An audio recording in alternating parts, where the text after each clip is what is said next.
만들의 구주 어찌 좋은 친구인지 걱정 근심 무거운지 우리 주께 맡기세 주께 모함 없는 도로 벌을 받지 못하네 사람들이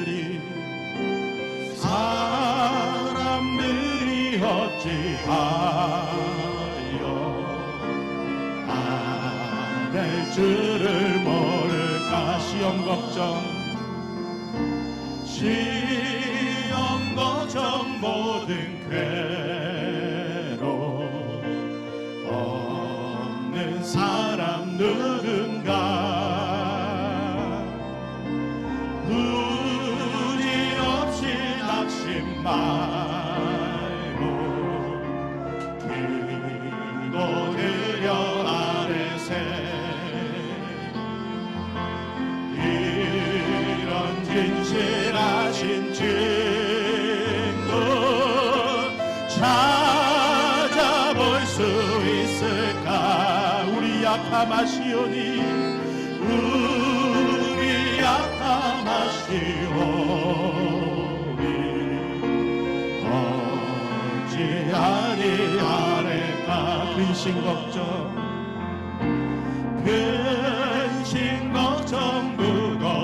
무거운지 아니 진짜 누군가 피난처는 우리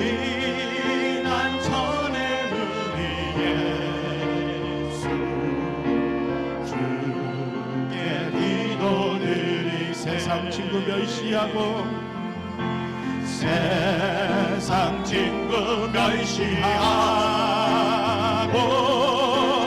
너를 조롱하여도 예수 품에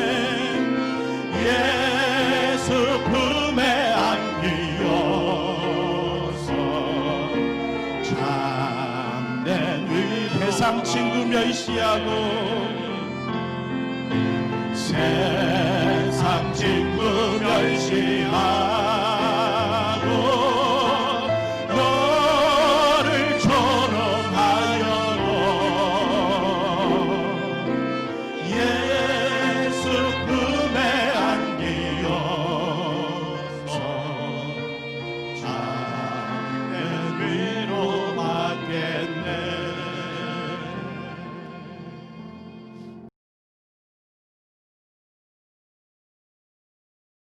들이 브엘세바에서 언약을 세우매 아비멜렉과 그 군대 장관 비골은 떠나 블레셋 사람의 땅으로 돌아갔고 아브라함은 브엘세바에 에셀나무를 심고 거기서 영원하신 여호와의 이름을 불렀으며 그가 블레셋 사람의 땅에서 여러 날을 지냈더라.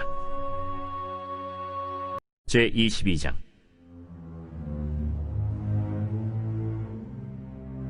그 일 후에 하나님이 아브라함을 시험하시려고 그를 부르시되 아브라함아, 내가 여기 있나이다. 내 아들 네 사랑하는 독자 이삭을 데리고 모리아 땅으로 가서 내가 네게 일러준 한 산 거기서 그를 번제로 드리라. 아브라함이 아침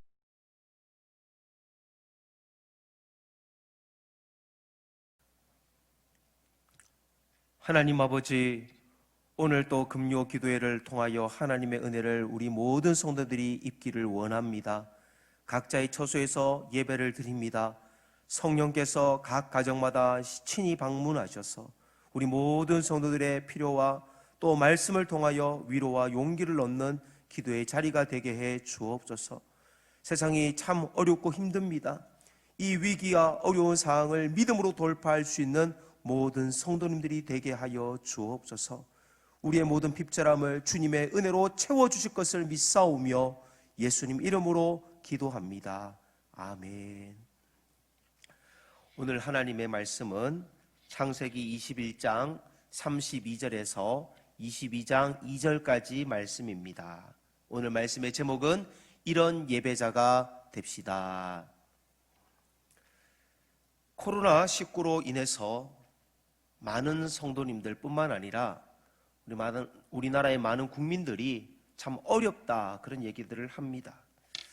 여러분, 우리가 이런 어려울 때에 무엇을 통하여 용기를 얻을 수 있겠습니까? 하나님의 말씀을 통하여 힘을 얻는 저와 여러분들이 되시기를 바랍니다. 오늘 읽은 첫 절에 보면 그 일 후에라는 단어가 나옵니다.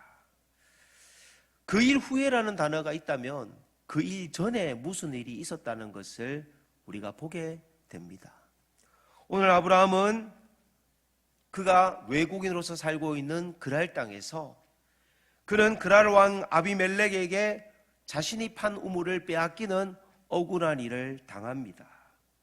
너무 속상했지만 이 아브라함과 함께하고 있는 하나님의 영광을 본 아비멜렉과 비골은 아브라함에게 찾아와서 아브라함의 모든 것을 되돌려주는 장면을 우리가 오늘 보게 됩니다. 저는 이 장면을 보면서 한국교회의 지금 현실이 너무 가슴 아프게 다가옵니다. 교회가 하나님이 함께하고 있다는 그 하나님의 영광을 보여주지 못하기 때문에 세상에 있는 아비멜렉과 또 비골이라는 사람들이 우리 교회를 보고 어떻게 평가할까, 그런 생각을 해보게 되었습니다. 저는 불신자들이 교회와 교회 다니는 사람들을 걱정하고 욕하는 이런 가슴 아픈 현실 속에서 오늘 말씀을 통하여 이런 예배자가 되기를 원합니다. 첫 번째는 하나님이 함께하는 자의 영광을 보여주는 우리 모두 예배자가 됩시다. 창세기 21장 22절 말씀에 보니 그때에 아비멜렉과 그 군대 장관 비골이 아브라함에게 말하여 이르되 내가 무슨 일을 하든지 하나님이 너와 함께 계시도다. 아비멜렉과 비골은요, 하나님을 본 적이 없습니다. 그런데 아브라함의 삶을 보니 하나님이 계신 것을 알게 된 겁니다. 저와 여러분의 삶이 이런 삶이 되어져서 믿지 않는 자들에게 이런 칭찬을 들었으면 좋겠습니다. 아브라함은 창세기 21장 33절에도 여전히 블레셋 사람들이 사는 땅에 거하고 있습니다. 그런데 아브라함은요, 오늘 아비멜렉이 찾아왔을 때에 그냥 좋은 게 좋은 거라는 식으로 넘기는 것이 아니라 아비멜렉이 그동안 잘못했던 것들을 짚고 그것을 정확하게 손익계산을 따지는 것을 보게 됩니다. 창세기 21장 25절을 보니 아비멜렉의 종들이 아브라함의 우물을 빼앗은 일에 관하여 아브라함이 아비멜렉을 책망하며, 분명히 상대방이 잘못한 것에 대해서 옳고 그름을 분별할 수 있는 눈을 가졌다는 것입니다. 그리고 아브라함은 여기에 상관없이 더 나아가 창세기 21장 27절과 28절에 보니 아브라함이 양과 소를 가져다가 아비멜렉에게 주고 두 사람이 서로 언약을 세우니라. 아브라함이 7 암양 새끼를 따로 놓으니, 아브라함이 양의 새끼를 7이나 줬는데도 불구하고 거기에 양에다가 소까지 엄청난 많은 것들을 아비멜렉에게 베풀었다는 겁니다. 저는 믿는 자로서 우리가 하나님의 영광을 드러낼 수 있는 예배자의 모습은 우리가 선을 행하고 옳고 그름에 대해서는 분명히 분별해야 되겠지만은 성도로서의 예배자의 품격, 하나님의 영광을 드러내기 위해서 우리가 하나님과 함께하는 자의 영광스러운 모습을 잃어버려서는 안 된다는 것입니다. 저와 여러분들이 그런 은혜를 지키고 유지할 수 있는 예배자가 되시기를 축원드립니다. 두 번째는 하나님과 더 친밀한 예배자가 됩시다. 친밀하다. 여러분, 부부간의 친밀함, 부모와 자녀 간의 친밀함, 얼마나 따뜻함으로 느껴지기도 하실 거고 어떤 분들에게는 사랑스러움으로 느껴지실 겁니다. 아브라함이 하나님과 이런 친밀감을 가졌다는 겁니다.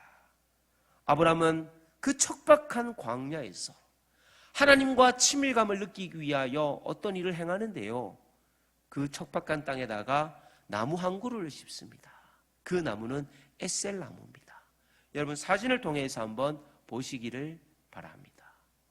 광야에 그냥 있는 나무예요. 그런데 저 중동 지역의 사막과 같은 고온 건조한 척박한 환경에서도 저 나무가 그렇게 잘 자라는 겁니다.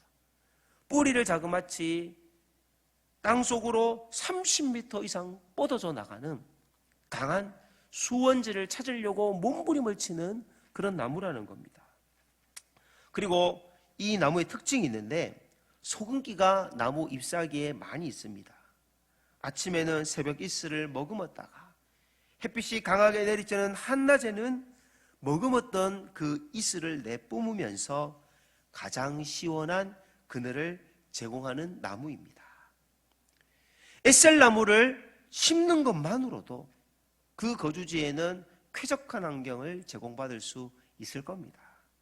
그러나 이 에셀나무를 심은 아브라함의 그곳에서 무엇을 했느냐? 왜 쾌적한 환경을 만들고 그곳에서 무엇을 했느냐? 중요한 걸 보니 거기서 영원하신 여호와의 이름을 불렀다, 이렇게 나옵니다. 창세기 21장 33절입니다. 아브라함은 브엘세바에 에셀나무를 심고 거기서 영원하신 여호와의 이름을 불렀으며, 예배를 더 잘 드리기 위해 좋은 처소를 마련했고 그곳에서 여호와의 이름을 불렀습니다. 이렇게 예배자의 삶을 살 때도 그의 삶에는 여전히 우물물을 빼앗기는 속상한 일도 있었습니다.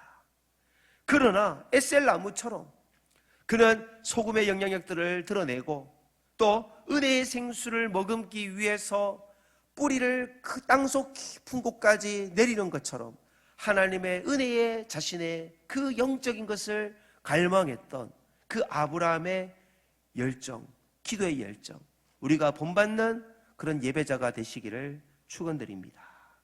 그러면 아브라함이 하나님의 마음을 시원케 해드린 것처럼 저와 여러분들도 하나님의 마음을 시원케 해드리는 귀한 은혜의 성도가 되실 것이라 믿습니다.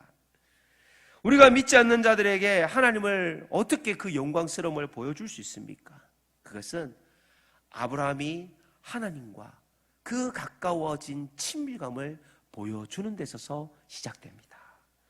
그래서 하나님께서 창세기 22장 1절에 보니 이렇게 부르네요. 그 일 후에 하나님이 아브라함을 시험하시려고 그를 부르시되 아브라함아 하시니 그가 이르되 내가 여기 있나이다. 이 아브라함을 부르신 하나님의 음성은 얼마나 다정한 목소리처럼 들리십니까? 아브라함아. 그리고 대답은 내가 여기 있나이다. 사실 이 창세기 22장은요, 우리가 이렇게 다정한 모습처럼 보이는 장이지만은 조금 더 우리가 읽게 되면 참 아브라함에게는 너무나도 고통스러운 장이기도 합니다. 하나님이 아브라함에게 요구하는 것은 마치 폭력적이고 잔인한 예배를 요구하는 것 같이 느껴집니다. 그런데 하나님은 아브라함에 대한 마음이요, 구약과 신약 성경에 이렇게 정의를 했습니다. 구약 이사야서 41장 8절에 보면 그러나 나의 종 너 이스라엘아, 내가 택한 야곱아, 나의 벗 아브라함의 자손아, 나의 친구라는 겁니다. 야고보서 2장 23절에도 이에 성경에 이른바 아브라함이 하나님을 믿으니 이것을 의로 여기셨다는 말씀이 이루어졌고 그는 하나님의 벗이라 칭함을 받았나니, 하나님의 친구라는 겁니다. 그러니까 아브라함이 그 1절에 내가 여기 있나이다 이렇게 대답할 수 있는 것 아닙니까? 하나님이 우리를 부를 때에 하나님 저 여기 있습니다 이렇게 대답한 거예요.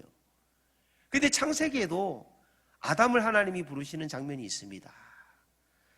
창세기 3장 9절 여호와 하나님이 아담을 부르시며 그에게 이르시되 내가 어디 있느냐. 그러나 이 물음에 아담의 반응은요, 너무나도 아브람과 상반됩니다. 창세기 3장 10절 말씀에 보니 이르되 내가 동산에서 하나님의 소리를 듣고 내가 벗었으므로 두려워하여 숨었나이다. 여러분, 숨는다, 여러분, 자녀가 부모의 눈빛을 피한다. 이게 무슨 의미입니까? 떳떳하지 못한 거예요. 두려워서 숨은 겁니다. 아브라함은 하나님과 죄로 막혀 있지 않는 은혜의 관계, 친밀한 예배자의 관계였기 때문에 하나님 아브라함을 부르실 때에 주님, 내가 여기 있습니다라고 기쁨으로 반응을 했습니다. 오늘 예배를 드리시는 사랑하는 성도 여러분, 저와 여러분, 오늘 주님이 여러분들과 저를 부르실 때에 어떻게 대답하실 것입니까? 아담처럼 숨으시는 반응이십니까? 두려워서 벌벌 떠실 것입니까? 아니면 주님, 제가 여기 있습니다 대답하실 것입니까? 하나님과 거리낌이 없는 투명한 삶을 살아가시는 예배자가 되시기를 소망합니다. 세 번째, 아브라함은 자기를 철저히 내려놓는, 자기를 부인하는 예배자가 되었습니다. 아브라함이 드린 예배는요, 그냥 단순한 예배가 아닙니다. 이 예배는 예수님께서 십자가를 지시는 사건을 예표하는 예배였습니다. 하나님은 아브라함이 지금 마음속에 이삭을 내려놓아야 되는 이 절박한 마음을 통해 하나님이 예수님을 내려놓아야만 하는 이 절박한 마음을 나의 벗, 나의 친구 아브라함이 알기를 원하셨습니다. 아브라함에게 내가 엄청난 희생을 통해 이 온 인류를 사랑한다는 것을 친구 아브라함에게 가르쳐 주길 원했던 것입니다. 아브라함은 100세에 낳은 아들입니다. 아브라함에게 이삭을 번제로 바치란 말은요, 청천벽력과 같은 말씀입니다. 창세기 22장 2절입니다. 여호와께서 이르시되 내 아들 내 사랑하는 독자 이삭을 데리고 모리아 땅으로 가서 내가 내게 일러준 한 산 거기서 그를 번제로 드리라. 그냥 이 본문을 그대로 읽으면, 문자 그대로 읽으면 아동학대입니다. 이거는 법적인 제재를 받는 일입니다. 그런데 이 아들이 여러 명도 아니고 독자 이삭을 이렇게 성경에 표현합니다. 그리고 그것도 쉽게 낳은 아들이 아니라 100세가 될 때까지 아들을 준다 기다리다 못해 이스마엘을 얻었고, 또 한참을 기다려서 얻은 그 귀한 아들을 줄 때는 언제고 이제 와서 뺏는단 말입니까? 하나님께서는 아브라함에게 이삭, 정말 자기 생명과도 바꿀 수 없을 만큼 소중한 이삭을, 그것도 번제로 바치라는 겁니다. 번제는 어떤 예배입니까?